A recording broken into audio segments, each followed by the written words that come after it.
কিন্তু বাংলাতে আপনারা কিছু করতে পারেননি, কারণ বাংলাতে একটা বড় ফ্যাক্টর ছিল মমতার মতো এত উচ্চ কাঁধের নেতা।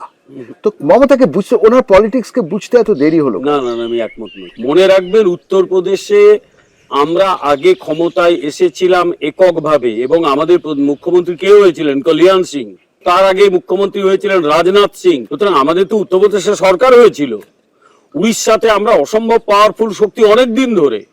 কিন্তু মমতাকে বুঝতে আপনাদের সময় লেগেছে, মমতাকে বুঝতে সময় এবং লেগেছে, কিছু সত্যি কথা মানতে অসুবিধা নেই।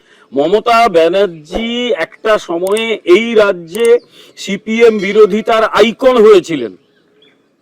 ঠিক কি ভুল? ঠিক। এটা মমতাকে কেউ যদি মনে করে আমি প্রশংসা করছি, তো প্রশংসা, আমি ইতিহাসটাকে তো উল্টে দিতে পারি না। তার আগে বলি, যখন তৃণমূল কংগ্রেস প্রতিষ্ঠিত হয়, তখন তৃণমূল কংগ্রেসকে মাটিটা কে দিয়েছে? দলটার নাম ভারতীয় জনতা পার্টি, কারণ তখন দিল্লিতে ভারতীয় জনতা পার্টি একটা পাওয়ারফুল শক্তি। তৃণমূল কংগ্রেস বা মমতা ব্যানার্জি বা তার যারা সাঙ্গপাঙ্গ আছে, তারা ইতিহাস থেকে শিক্ষা নেয় না, ফলে তারা বিজেপির এই যে গুরুত্বটা দেয় না। বিজেপি সেই সময় যদি পাশে না দাঁড়াতো, কংগ্রেস থেকে বেরিয়ে এসে কেউ সফল হয়েছে, আপনি আমাকে দেখিয়ে দিন তো।